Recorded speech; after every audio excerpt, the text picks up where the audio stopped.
فرمایا کہ اس کے حضور استغفار کرو، وہ آسمان سے بارشیں نازل کرے گا، تمہیں بیٹے بھی دے گا، تمہیں مال بھی دے گا، لہلہاتے باغ بھی ہوں گے، چلتی نہریں بھی ہوں گی، معیشت کا پہیہ چل جائے گا اگر تم اللہ سے ڈرنے والے بن جاؤ گے۔ تو آج ہم کہتے ہیں یہ ہو فلاں ماہر اور فلاں شخص ہو تو پھر ہماری معیشت بہتر ہو سکتی ہے۔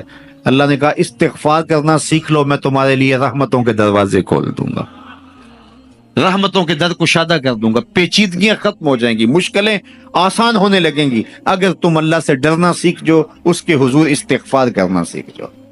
اور اگر تم ایسا نہیں کرو گے تو تمہارے اوپر نیچے سے عذاب نازل ہوگا۔ وَهُوَ الْقَادِرُ، وہ اس بات پہ قادر ہے، ان یبعث علیکم عذاباً، کہ وہ تمہارے اوپر عذاب نازل کرے، تمہارے اوپر سے، تمہارے نیچے سے۔ اللہ اکبر۔ اوپر کا عذاب کیا ہے کہ آسمان سے پتھر برسیں، نیچے کا عذاب کیا ہے زلزلے آئیں، یا پھر زمین فصل دینا چھوڑ جائے، زمین بنجر ہو جائے، یہ نیچے کا عذاب ہے۔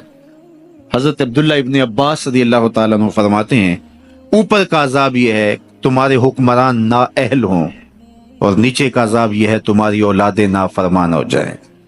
یہ اوپر اور نیچے کا عذاب ہے جس میں تمہیں مبتلا کر دیا جاتا ہے۔ یہ کب ہوتا ہے؟ جب تم اللہ کے حکموں کے نافرمان ہو جاؤ۔ جب چند لوگ اللہ کے نافرمان ہو جاتے ہیں تو پھر ان چند لوگوں کو انفرادی اذیتوں میں اور مشکلات اور پیچیدگیوں میں مبتلا کیا جاتا ہے۔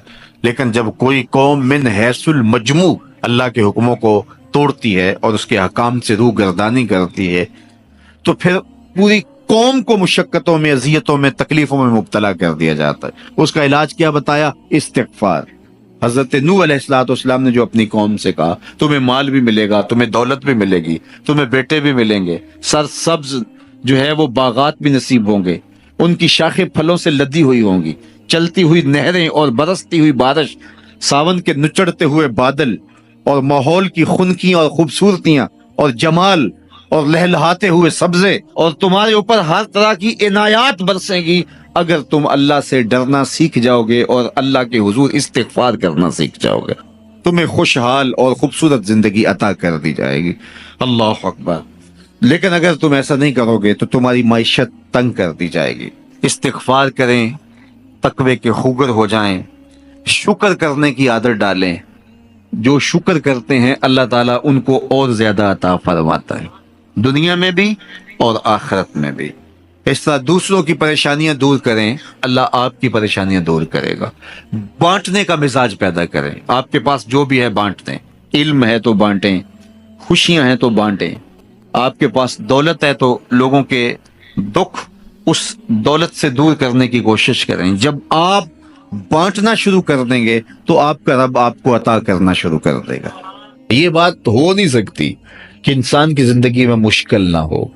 جب انسان کو پیدا کیا گیا تھا، اس کا خمیر گویا گیا تھا، تو 39 دن تک اس کے خمیر پر مٹی جو گوندی گئی تھی انسان بنانے کے لیے، اس پر 39 دن دکھوں کی بارش ہوئی تھی اور ایک دن خوشیوں کا می برسا تھا۔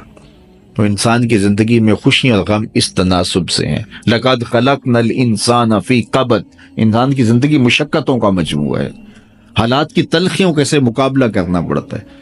لیکن حالات مشکل ہو جائیں تو ان سے نکلنے کا راستہ کیا ہے؟ تو سنیے قرآن کیا کہتا ہے، وَمَن يَتَّقِ اللَّهَ يَجْعَل لَّهُ مَخْرَجًا وَيَرْزُقْهُ مِنْ حَيْثُ لَا يَحْتَسِبُ، جو اللہ سے ڈرنے لگ جاتا ہے، تقوی اختیار کر لیتا ہے، تو پھر اللہ تعالیٰ جل شانہ اس کے لیے مخرج پیدا کر دیتا ہے، یعنی اس مصیبت سے نکلنے کے اللہ راستے دیتا ہے۔ یہ اس شخص کا مقصوم ہے جو اللہ سے ڈرتا ہے۔ اس پر مشکلات اس پہ بھی آتی ہیں، یہ نہیں کہ اس پہ مشکلات نہیں آتی، زندگی کی مشکلات کا وہ بھی شکار ہوتا ہے، لیکن جو ہی مشکلات آتی ہیں ان مشکلات سے نکلنے کا اللہ اسے راستہ بھی عطا کر دیتا ہے۔ اور دوسری بات، وَيَرْزُقْهُ مِنْ حَيْثُ لَا يَحْتَسِبُ، اللہ اس کو وہاں سے رزق دیتا ہے جہاں سے اسے گمان بھی نہیں ہوتا، وہاں سے رزق دے دیتا ہے۔ بندہ تو یہ کہتا نا کہ مجھے یہاں سے ملے گا، یہاں سے، ایک بندے کی منصوبہ بندی ہے، لیکن جو اللہ سے ڈرنے والا ہوگا اللہ اس کو وہاں سے رزق دے گا جہاں اسے گمان بھی نہیں ہوگا، خیال بھی نہیں ہوگا کہ یہ راستہ بھی حصول رزق کا ہو سکتا ہے۔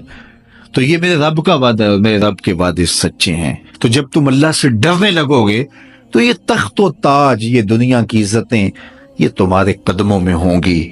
اس سے ڈرنے کا نتیجہ ہے جو تمہارا رب تمہیں عطا فرمائے۔ حضرت عمر رضی اللہ تعالیٰ عنہ کی خدمت میں ایک شخص آیا، اس نے کہا میرے ہاں اولاد نہیں ہے، تو آپ نے کہا استغفار پڑھا کرو۔ ایک دوسرا شخص آیا کہ صاحب بارشیں نہیں ہوتی، فرمایا استغفار پڑھا کرو۔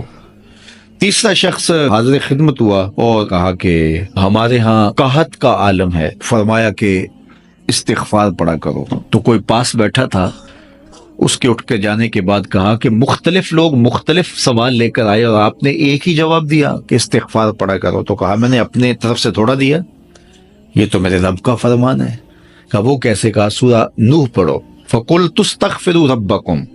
حضرت نوح علیہ السلام نے اپنی قوم سے کہا کہ اپنے رب کے حضور استغفار کیا کرو، اِنَّهُ كَانَ غَفَّارًا۔ اس کا نتیجہ کیا ہے؟ جب تم استغفار کرو گے تو وہ تمہارے گناہ بخش دے گا۔ ایک تو فائدہ اس کا یہ ہوگا، وَيُرْسِلِ السَّمَاءَ عَلَيْكُمْ مِدْرَارًا، آسمان سے موسلادھار بارشیں بھی برسیں، وَيُمْدِدْكُمْ بِأَمْوَالٍ وَبَنِينَ، اور اللہ تمہیں استغفار کی برکت سے مالا مال بھی کر دے گا، وَبَنِينَ، اور تمہیں بیٹے بھی عطا کرے گا، وَيَجْعَلْ لَكُمْ جَنَّاتٍ وَيَجْعَلْ لَكُمْ أَنْهَارًا، تمہیں باغ بھی عطا کرے گا اور تمہیں چلتی ہوئی نہریں بھی عطا فرمائے۔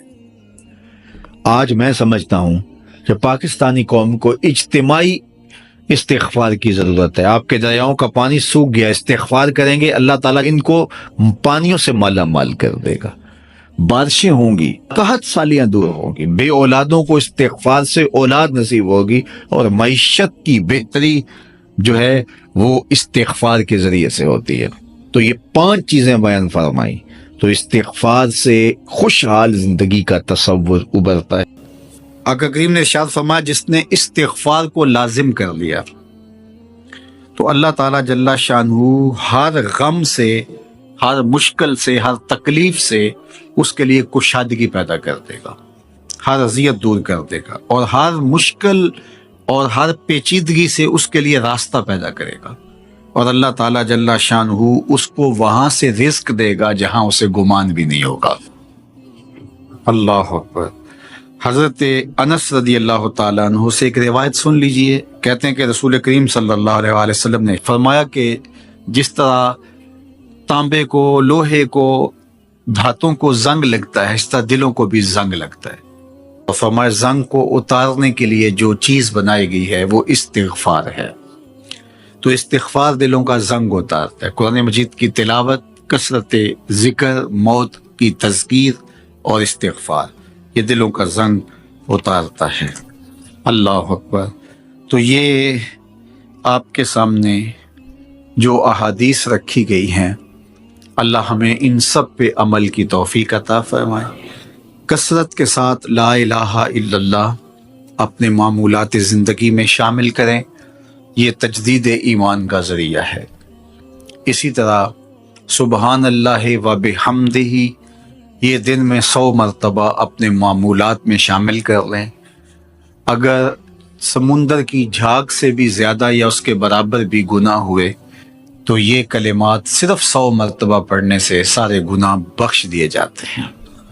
اسی طرح درود شریف کی کثرت، سورہ ملک کو یاد کرنا اور سورہ یاسین کی تلاوت کرنا 10 قرآن مجید پڑھنے کے ثواب کے برابر۔ تو یہ اتنا خزانہ آج کی اس نشست میں آپ کو دے دیا گیا ہے، اللہ آپ کو جزائے خیر عطا فرمائے۔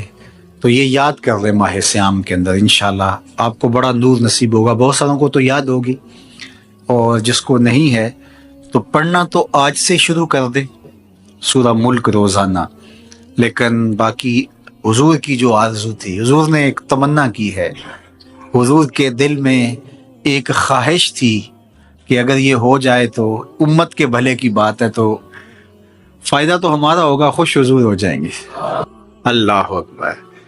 تو فرمایا کہ میری آرزو ہے کہ میرا ہر امتی سورہ ملک اپنے سینے میں سمو لے۔ اللہ سورہ ملک کا جمال بھی دے، اس کی تلاوت کا نور بھی نصیب فرمائے، صحت لفظی کے ساتھ اس کو پڑھنے کی، اس کو یاد کرنے کی توفیق نصیب فرمائے۔ وہ سینہ قبرستان کی طرح ہے جس میں قرآن کی کچھ آیات نہیں ہیں، تو اس لیے اپنے سینے کو منور کریں، آباد رکھیں، اللہ آپ کو اپنی خاص عنایات نصیب کرے۔ ایک دن صحابہ سے فرمایا میرا دل چاہتا ہے کہ ہر مومن کے سینے میں سورہ ملک ضرور موجود ہو، یہ میری تمنا ہے، حضور نے فرمایا۔ تو میں آرزو کروں گا جو مجھے سن رہے ہیں اس رمضان میں پھر کوشش کر کے یہ سورت یاد کر لیجیے۔ بہت بڑی سورت نہیں ہے حجم کے اعتبار سے، صرف 30 آیات ہیں۔ اگر 2 آیتیں روز یاد کریں تو آپ کو 15 دن لگیں گے، صرف 2 آیات۔ تبارک الذی بیدہ الملک وہو علی کل شیء قدیر، ایک تو یاد ہو گیا آپ کو، سبق کا آغاز ہو گیا۔ اب باقی 29 آیتیں رہ گئی ہیں، تو میں چاہوں گا کہ میرے جملہ سننے والے اور آپ جتنے لوگ موجود ہیں یہ ارادہ کریں، عزم مصمم کہ ہم نے سورہ ملک یاد کرنی ہے، اور یہ میری آرزو نہیں ہے، یہ میرے حضور کی آرزو ہے۔ اللہ اکبر۔ تو حضور نے فرمایا اِنَّ سورۃ فی القرآن 30 آیۃ، فرمایا قرآن مجید میں ایک سورت ہے جس کی صرف 30 آیات ہیں، اگر کوئی شخص اس سورت کی تلاوت کرتا ہے تو اللہ تعالیٰ جل شانہ اس کی برکت سے اس کی مغفرت فرما دیتا ہے۔ اور فرمایا کہ وَهِيَ تَبَارَكَ الَّذِي بِيَدِهِ الْمُلْكُ، اور وہ سورت ہے تبارک الذی بیدہ الملک، سورہ الملک ہے۔